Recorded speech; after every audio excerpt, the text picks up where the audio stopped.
Hi everyone. Over the years we've received quite a few questions about sun salutations, classical sun salutations, also known as Surya Namaskara.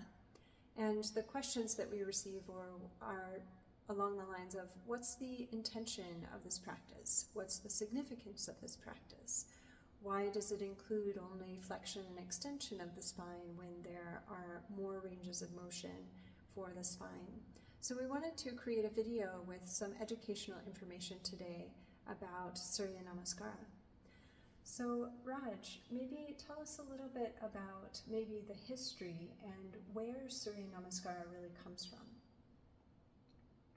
Modern day yoga, particularly in the West as it knows Surya Namaskara through the sun salutation A, Sun A, Sun B.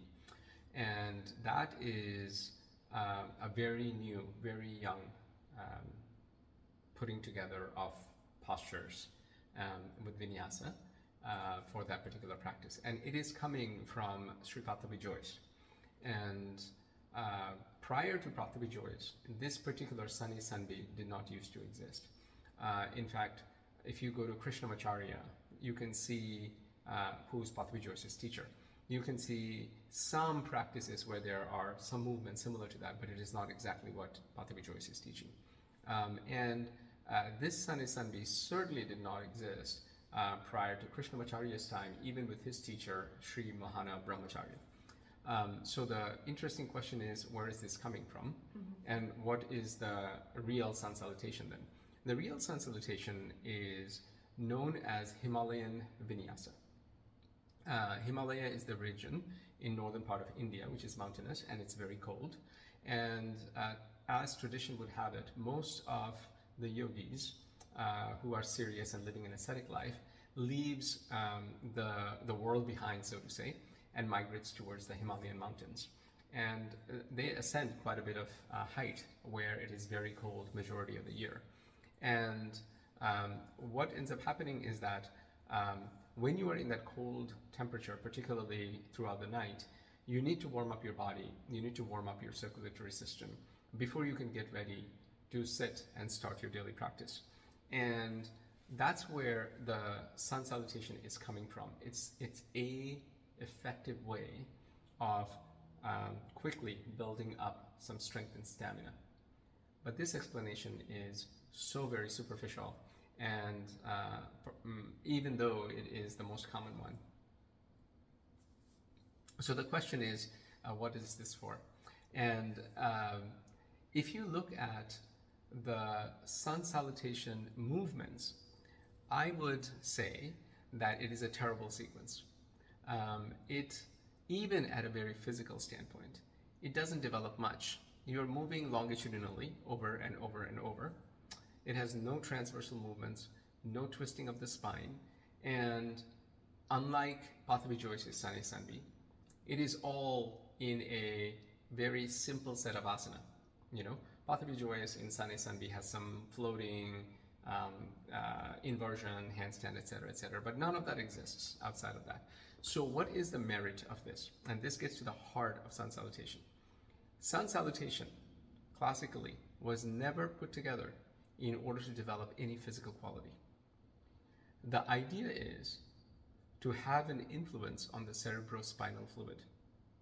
The cerebrospinal fluid is of quintessential importance because that is the charge, so to say, the energetic thunderbolt of our body, and connects to all of our nervous system. These nervous systems feed our emotions. These emotions feed our understanding of the self, our biases, our duality, and all of these things, right? And so if you analyze the movement of sun salutation, it has very little to do with the limbs beyond just a supporting structure.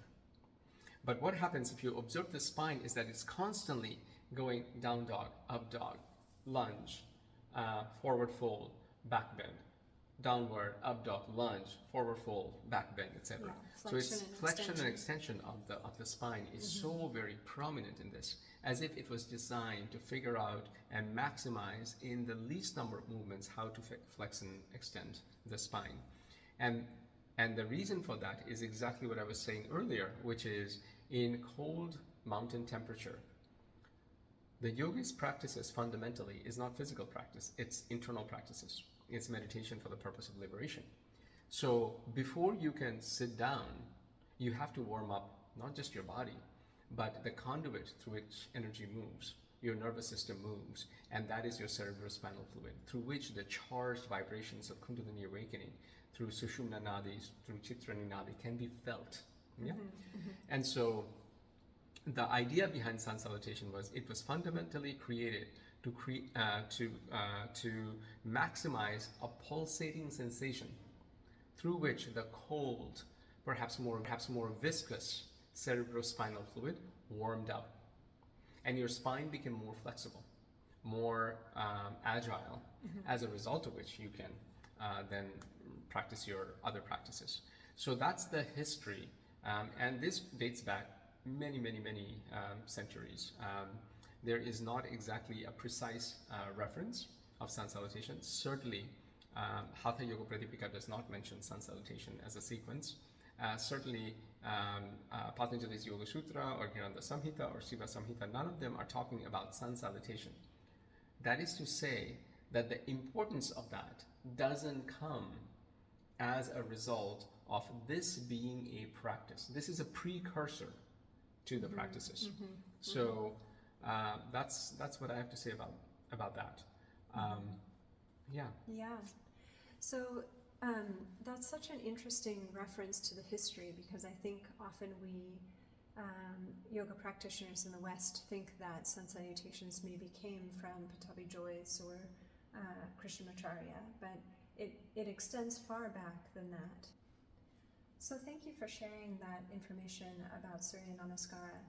It's really interesting, this practice that has endured over many years and is really a devotional practice to honoring the sun, the life-giving, energy-giving qualities of the sun. It seems like this would have a little bit more significance behind it just than warming up the spine, right? Yeah, So, absolutely. Because tell us a little bit more about what's going on. It's like, if you wanted to warm up the spine, why don't you just do cat-cow for 1,000 times? Yeah, and just get that done. No, this certainly has more significance to it. So let's talk about the actual physical practice, and then we'll slowly build up. So classical sun salutation has 12 movements, and some of the movements are asymmetric. As a result, it has 12 movements, let's say, on the left side, followed by 12 movements on the right side. So one cycle of this sun salutation consists of 24 vinyasa asana. And as most of us know, there is this significant number of 108 that throughout or during or at the start of sunrise, you are supposed to do 108 sun salutations. My understanding is that this whole 108 is insignificant in the grand scheme of things. It is only significant from the standpoint that 108, the number, has many astronomical, astrological significances, etc. And so we want to hold on to it.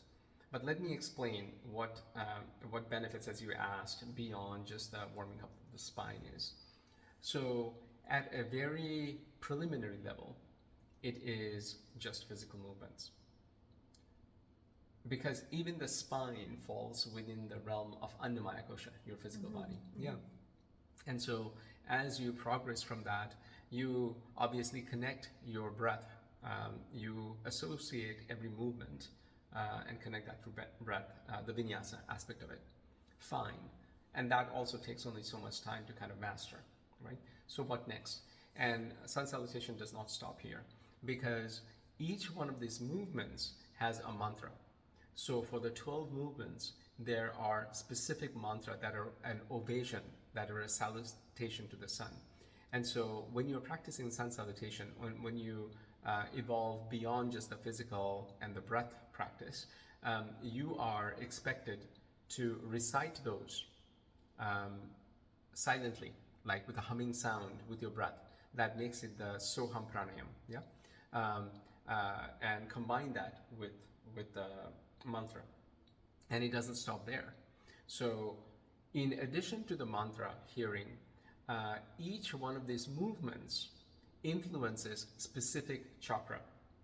So what ends up happening is that we have 12 movements. Divided by 2, it is 6, because we repeat that on the left side. So for the 6 movements, you focus on 6 specific chakra. And then again, you focus on 6 specific chakra, and that makes it one side. And then you repeat the same thing on the other side. And in between each sun salutation, you come back to the namaste. There is a pause when you focus on your heart chakra, and that's the 7th chakra that you focus on. So that gives you the sense of not just the physical practice, not just the prana practice, not just the mantra practice, but also a visualization practice where you are immediately drawing your awareness to those energy centers, to those plexuses, nerve plexus within your body, and therefore capture your attention. And it also doesn't stop there, because not only do you focus on that part of the body, but you visualize the specific colors towards the beginning. And then beyond that, you visualize the specific yantra for each one of those chakra with the petals. And not only that, but eventually you also visualize the deity that is associated with each chakra and the symbolism and all that stuff. So basically, through this single practice of sun salutation, what you are accomplishing is a complete capture of the sense of touch through your asana, as well as through your breath energy that is flowing through. Yeah. And then while you are focusing on the mantra, you are completely capturing your hearing channel through the mantra yana practice. And then when you are connecting with the chakra, with the colors, with the symbolisms, with the deity, etc., you are completely capturing your sight channel. That is your yantra yana. And when you combine skillfully these 3, you get into a skillful meditation practice. Another way to put it is that there is, according to Tantric Shaivism and Vajrayana Buddhism, there is no meditation practice that can effectively and skillfully done unless that mechanism, those techniques can simultaneously harness the sense of touch, the sense of hearing, and the sense of sight. Okay, so in modern day, many teachers talk about vinyasa is, or yoga movement is meditation in movement. Where is that coming from? It is actually coming from this ancient practice. I don't want to say ancient because I do not know how old it is, but this very old practice of Surya Namaskara, where all of these 3 aspects are fully embodied and captured. And so through this practice, by absorbing your sense of touch, hearing, and sight, the practitioner gets absorbed into a meditative state. As a result, Surya Namaskara, by design, through this skillful means, is a meditation in movement. Okay, and so I want to come back to why I kind of diminish the value of 108, because when we are getting to this level of meditation in movement practices, then nobody really is holding on to 108, right? And so the yogis in the Himalaya, what they are trying to accomplish through this practice is not just preparing the body for a meditation, but through the preparatory process, they are also getting into a meditation in movement aspect. And so this can go on for however long it needs to be. In fact, there are, even as I was growing up, there were names of famous yogis who would get talked about, and the common saying was that it's not 108, it is actually supposed to be 1008 sun salutation in the morning. And so you start prior to sunrise with the timing, that whatever your timing is, you kind of come out of this meditative state as having paid an homage and an ovation to the sun god, the life-giving force that makes your life possible, and come out of that and start your day, and then move on to your kriya, and then move on to your internal practices. So that's kind of the full picture of the sun salutation.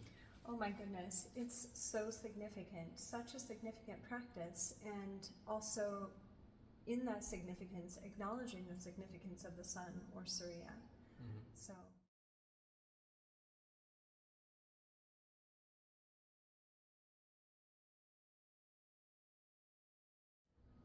So one last question for you. Tell me a little bit about why is it that we hold our breath during one portion of the class, during one portion of the 12 asana.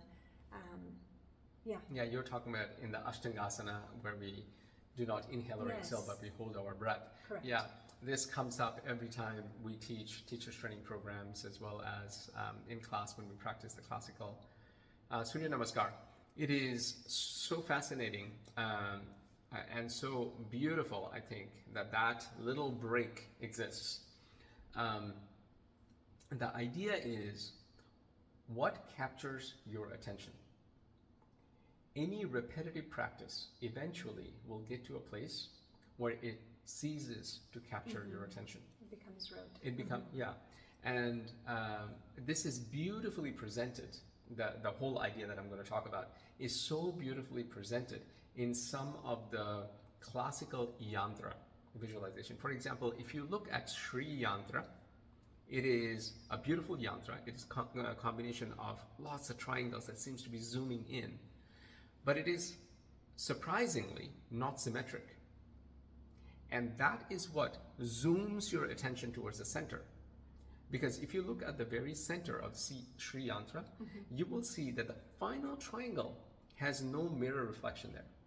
Every other triangle has a mirror reflection in beautiful symmetric way, but the absolute middle triangle, at the center of which there is a dot, there is a point, has no reflection. And that's the asymmetry that pulls us in. And so sun salutation is working in the same way. If every movement had an inhale and an exhale, and an inhale and an exhale, and an inhale and an exhale, even though towards the beginning we would have to practice with effort, it would become effortless, and hence our mind would have qualities of wandering, moving away. And so in order to prevent that, there is almost like a speed bump. You cannot just put your foot on the gas pedal and let it coast, right? It basically brings you to a speed bump where you have to pay attention of what your speed is, etc., etc. And the other interesting thing about breath is that when you hold your breath, even though you are intentionally, with your full well-being, purposely holding your breath, your primitive mind does not know that. So it immediately figures out something is wrong, as a result of which I need to pay attention to what is wrong. And so that is kind of a constant snapping back into awareness and attention and being present in the practice. So that's the fundamental reason behind us holding the breath, which is coincidentally one of the things that does not exist in Sun A, Sun B, created by Pathavi Joyce. And as a result, it ends up being, I don't know, it's challenging by its own merits, but it is not challenging to the same purpose. Yeah, that asymmetrical gap isn't there to capture your attention and perhaps reverence as well in that moment. Yeah, there is some truth to that. Yeah, good. Well, thank you so much for watching this video. We hope that this was insightful and provided some additional insight and information about Surya Namaskara, or classical sun salutations. We offer yoga classes and trainings, yoga retreats. We're based in Portland, Oregon, and we would love to share a class or a retreat or a training with you sometime soon. Thank you so much for watching, and namaste.